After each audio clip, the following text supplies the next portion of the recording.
बात करेंगे, क्या 10 साल के बच्चे या बच्चियां, क्या एक बिस्तर पर सोना उसके लिए बेहतर होगा या नहीं होगा। इसी तरीके से क्या जिन लोगों के पास बिस्तर की कमियां हैं या जिन लोगों के घर बहुत छोटे होते हैं, जिन लोगों के पास 1 से 2 रूम नहीं होते हैं, क्या वो लोग अपने बच्चे को एक साथ सुला सकते हैं या नहीं सुला सकते हैं।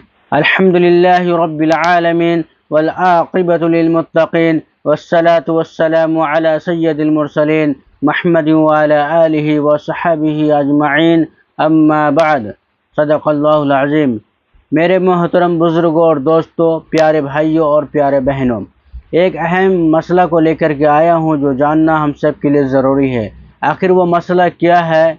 आज हम एक मसले पर बात करने वाले हैं कि क्या 10 साल के बच्चे या 10 साल के नीचे के बच्चे, बच्चियां या बच्चे, क्या एक बिस्तर पर 2 बच्चे या 2 बच्चियां एक बिस्तर पर सो सकती है या सो सकता है। इसके ऊपर हम बात करेंगे। क्या 10 साल के बच्चे या बच्चियां, क्या एक बिस्तर पर सोना उसके लिए बेहतर होगा या नहीं होगा। इसी तरीके से क्या जिन लोगों के पास बिस्तर की कमियां हैं या जिन लोगों के घर बहुत छोटे होते हैं, जिन लोगों के पास 1 से 2 रूम नहीं होते हैं, क्या वो लोग अपने बच्चे को एक साथ सुला सकते हैं या नहीं सुला सकते हैं। क्या 1-2 बच्चे एक साथ, यानी 2 लड़का को एक साथ सुला सकते हैं या नहीं सुला सकते हैं। 2 बच्चियां को एक साथ सुला सकती है या नहीं सुला सकती है। इसके ऊपर पूरी बात इंशाअल्लाह ताला करने वाले हैं। आखिर किस हद तक, कहाँ तक, किस तरह से दुरुस्त है, पूरी वजाहत इंशाअल्लाह ताला इस वीडियो में होने वाला है।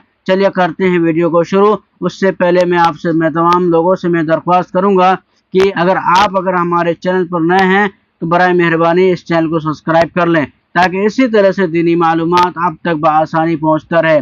चलिए करते हैं बात को शुरू।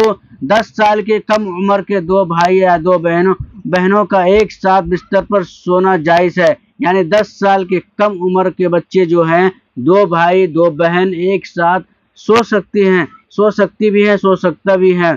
10 साल के कम होना चाहिए। उसके बाद क्या फरमाया कि 10 साल होने के बाद उनकी बिस्तर अलग कर देना चाहिए, उनके बिस्तरों को अलग कर देना चाहिए। 10 साल उम्र के बाद 10 साल के बच्चे को भी एक साथ सुलाना जायज़ नहीं है। 10 साल बच्चों को भी 2 बच्चे एक साथ, 2 बहन एक साथ नहीं सो सकती है, 2 भाई एक साथ नहीं सो सकते हैं। इसी तरीके से मेरे भाइयों और दोस्तों, जिन घरों में परेशानियां हैं, जिन घरों में दिक्कतें हैं, अलग अलग रूम नहीं है या बड़ी घर नहीं है, उनके लिए क्या मसला होगा इनके ऊपर। चलिए मैं उसके ऊपर थोड़ी सी रोशनी डालने की कोशिश करता हूँ, आप लोगों को समझाने की कोशिश करता हूँ। आखिर उसके लिए क्या मसला निकलेगा। मेरे मोहतरम बुजुर्गों, अजीज और दोस्तों, उनका ये मसला है कि अगर आपके घर में जगह की तंगी है, जगह कम है, एक घर है, उस घर के अंदर में आपके 2 बच्चा है, 2 बच्चियां हैं, क्या एक साथ आप सुला सकते हैं या नहीं सुला सकते हैं।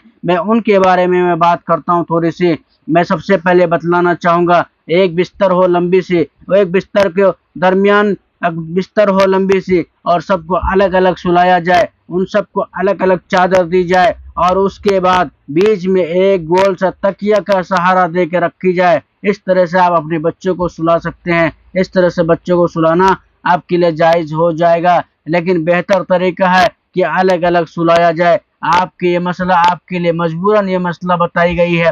अलग अलग सुलाने से, अगर आप तंग नहीं सुला सकते हैं अपने बच्चों को, अलग बिस्तर नहीं दे सकते हैं, अलग रूम नहीं है, तो आपके लिए यही मसला है कि आप बच्चे के दरमियान एक तकिया को रखा जाए, ताकि एक दूसरे के जिस्म से आपस में क्या कहते हैं कि सट ना पाए, इसलिए तकियों को रखा जाए। मेरे भाइयों, मोहतरम बुजुर्गों, दोस्तों, उम्मीद करता हूँ कि आप बात समझ गए होंगे। इसी के ऊपर जनाब रसूलुल्लाह सल्लल्लाहु अलैहि वसल्लम ने भी फरमा दिया है कि जब 7 साल का हो जाए, उन्हें नमाज का हुक्म दिया जाए। बच्चे जब 10 साल का हो जाए, उन्हें नमाज पढ़ने का हुक्म दिया जाए। ना पढ़ने पर उनको हल्की मार मारा जाए और उनका बिस्तर अलग कर दिया जाए। इसके ऊपर अल्लाह के नबी की हदीस है, और वो हदीस यहाँ पे भी बात आती है कि जब बच्चे 10 साल के हो जाए, बच्चियां 10 साल के हो जाएं, उनकी बिस्तरे को अलग कर दिया जाए। अगर घरों में दिक्कत है, तंगी है, नहीं कर पा रहे हैं किसी वजह से, तो कम से कम बच्चे के दरमियान में गोल तकिया को रखा जाए।